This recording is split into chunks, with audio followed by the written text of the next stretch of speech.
Nonso was well known to be stubborn and headstrong because his father was a very rich politician with influence and connections even with the police force.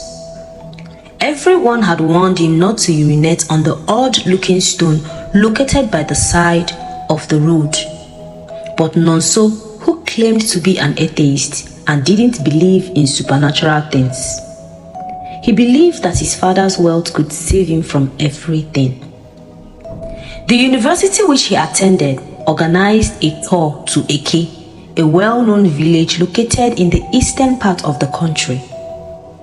Nonso would have taken a flight, but the lecturer insisted that every student must board the bus that was made available because the questions for their final exams would be drafted from everything they experienced on their way to Eke village. The journey from their location was going to take 2 days, so they started as early as possible. Nonso and his best friend Uche sat together inside the bus, discussing and gisting as the journey started.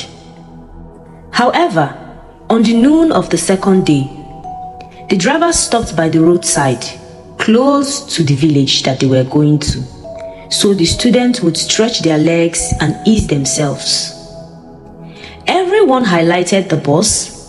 Some used the public toilet provided, while some entered a nearby canteen to eat. But Nonso was too proud. He felt the public latrine wasn't up to his taste, so he walked a few meters from the bus into a nearby forest to ease himself. Uche and some other boys followed him. As they were about to pee in the forest, an old man appeared out of the blue. "This is a sacred forest and the resting place of Ikuku, the most wicked and vicious native doctor of this village. Spare your lives and leave here at once." The man screamed in what appeared to be a warning. The other boys quickly ran out of the forest, followed by Uche and Nonso. But when they got back to the bus, Nonso started laughing loudly. "Don't tell me you believe that old man. It is probably his farm and he doesn't want you to pee there," Nonso said. However, the other boys were not convinced. They told Nonso many tales of how dangerous this area was, but Nonso didn't believe them. Instead, he told them that he would go back into that forest and urinate and nothing would happen to him. The other boys laughed at him and dared him to try it. Uche tried to warn Nonso that his actions may have consequences, but Nonso said to him, "I will prove to you that there is no such thing as heaven or hell, God or Satan. You guys should wager your bets on it. I am going to that forest to urinate and nothing would happen to me." The other boys came forward with some money in their hands, challenging Nonso to urinate in the forest. "Guy, if you can urinate in that forest and remain the same after 3 months, then you can keep our money," one of the boys said. Nonso laughed at them and collected their money. Then he went into the forest to urinate. Uche tried to stop him, but he pushed Uche aside. Nonso made his way into the forest. He looked around and saw an odd-looking stone with some inscriptions written on it. Then he went towards it and urinated on the stone. When he was done, he returned to the bus with a broad and mischievous smile on his face. "I told you nothing would happen to me. Stop caging your mind with all these superstitious and diabolical tales," Nonso said to them. One of the boys promised him that he wouldn't survive 3 months, but Nonso laughed at his words. "Not even your so-called God in heaven can do anything to me because he doesn't exist," Nonso told him and laughed at him once again. They all entered the bus and resumed their journey. As the bus raced through the express route, Nonso fell deeply asleep and he had a very scary dream. In the dream, it was very late in the night, and Nonso found himself in the same forest where the old man warned him not to urinate. It was very dark and Nonso couldn't see anything. He suddenly started to feel the urge to urinate, a very strong urge that he couldn't control. Nonso quickly unzipped his trousers and started urinating. While he was urinating, a lot of children suddenly appeared inside the forest out of nowhere. They started pointing at him and laughing at him. Nonso didn't understand what was happening. He couldn't stop himself from urinating even though they watched him and laughed at him. Suddenly he woke up and discovered that all the students in the bus were in front of him. Apparently, Nonso had urinated on himself while he was sleeping, and the smell of the urine was so thick and horrible that everyone traced the smell to him. Nonso was deeply ashamed of himself and very embarrassed. All the students started laughing at him, just as the children in the dream were laughing at him. When they finally got to Eke village, it was night already. Nonso checked into a hotel with his friend Uche.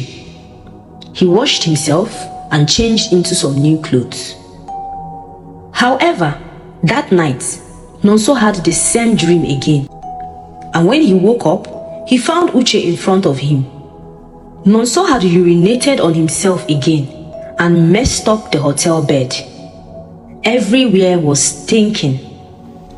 Nonso explained the dream he had to Uche, but Uche laughed at him. "I warned you not to urinate in that forest, but you refused. Now look at your life. Try to make sure you don't urinate the next time you find yourself in that forest," Uche advised him. But Uche's advice made no difference to Nonso's condition. When the students went on tour around Eke village, Nonso started feeling very sleepy.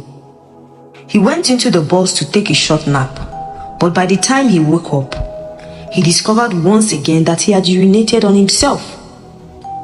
Nonso became very scared because he knew it wasn't natural.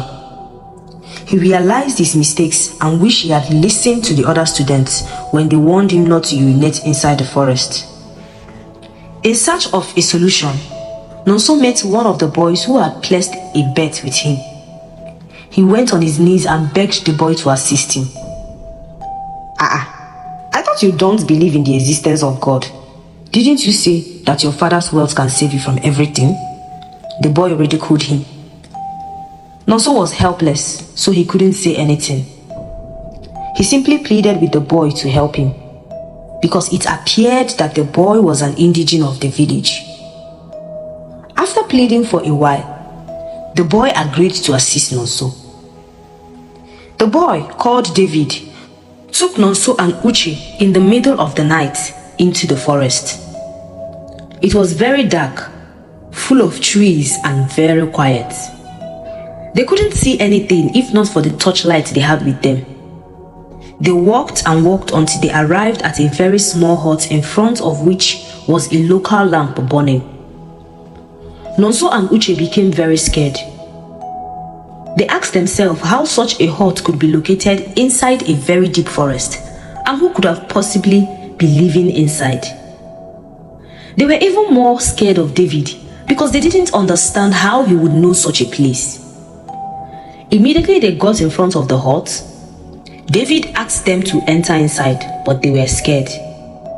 However, they realized that they had no choice. Nonso took the first step. But as he was about to enter the hut, a loud husky voice screamed at him, "Remove your shoes before the gods strike you dead instantly." Nonso quickly removed his shoes and Uche did the same.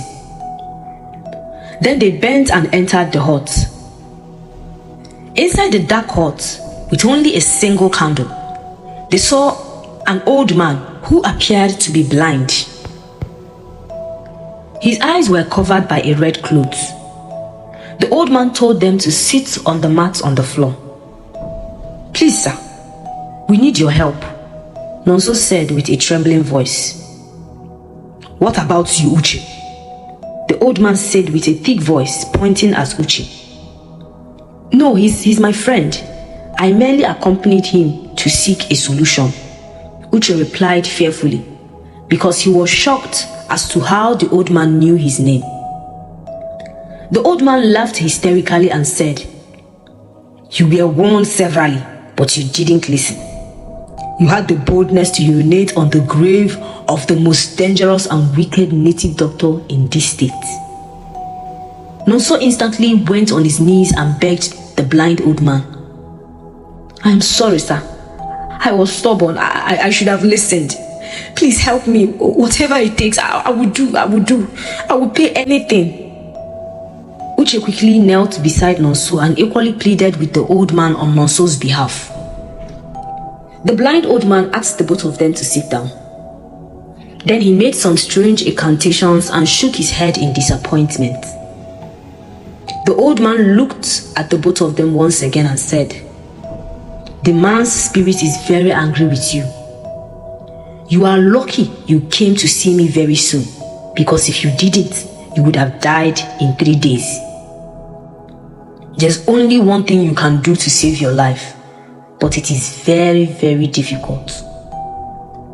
Nonso and Uche looked at each other simultaneously and laid on the floor, begging the blind old man to tell them what would be done to save Nonso's life. They promised him that they were ready to do anything. After some minutes, the blind old man asked them to sit down once again. He took a deep breath and told them, "Your brain made the decision to be stubborn, but the thing between your legs is the tool that carried out the action. In order to save your whole body, you need to sacrifice your ability to give birth to a child or your ability to urinate." Nonso and Uche couldn't believe their eyes. They sat in shock. Nonso couldn't imagine sacrificing his reproductive organs because he was the only son of his parents. He couldn't sacrifice his ability to urinate as well. He pleaded with the blind man to find another way, but the blind old man told them that it was the only way to save his life and that he had only 2 days to make a decision. Then he told them to leave his hut and return when Nonso had made his decision. However, before they left, the blind old man told them that it doesn't have to be Nonso's organ. They could bring the organ of someone else in his place. They both thanked the old man and left his hut. They met with David, who led them back to the hotel where they all previously lodged. Nonso couldn't stop thinking about what the blind old man said. Unlike Nonso, whose father was a billionaire, Uche was from a very poor family, and he was the first son out of 6 other children. So his family depended on him for their survival. They sold all they had to send him to the university. Uche became friends with Nonso because of the little financial benefits he usually gets from him. He frequently assisted Nonso with assignments and sometimes with his exams and tests in exchange for money. That night, Nonso couldn't sleep. He kept thinking about what the blind old man said. The next morning, when Uche woke up, Nonso asked to meet him in private. "Uche, you heard what the blind old man said, and you know I'm the only son of my parents.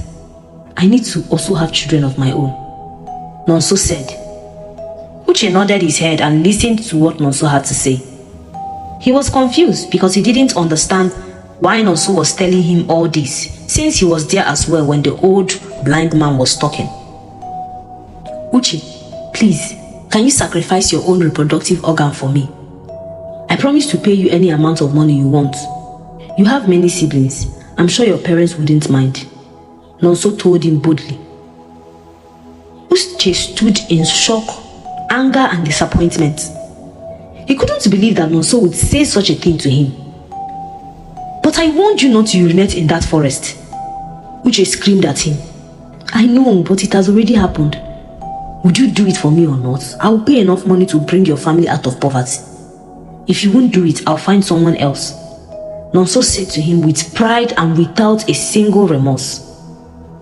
Uche felt very disappointed in Nonso and walked away from him. But Nonso didn't disturb himself. "I'm sure he will come back and beg me for the money," he said to himself and also walked away. The first day passed and Uche refused to talk to Nonso. This got Nonso very worried and scared. He knew his fate if Uche should refuse to help him. So he went to meet David, the one who told him about the powerful witch doctor. He offered David a huge sum of money to give his organs to the gods, but David bluntly refused and insulted him deeply. In 2 days' time, just as the witch doctor said, Nonso died in his sleep, but nobody knew why he died except David and Uche. They kept it to themselves and moved on with their lives. After school, Uche got a very good job and he brought his family out of poverty and they lived happily ever after. The moral lesson of this story reminds us to train your children to be respectful and humble, no matter how wealthy they become in the future. Maybe Uche would have helped Nonso out if he had asked him humbly. Wherever you find yourself, always respect their culture and traditions. Don't look down on any culture or tradition. Money can solve a lot of problems, but money cannot solve everything in life. Being wealthy doesn't make you invincible. If Nonso had a different mentality, he would have not urinated there even after being warned severally, because he felt he could solve every problem with money. No matter your current position, always be hopeful that tomorrow can and will be better. If Uche wasn't optimistic about his future, he would have sold his organs for peanuts.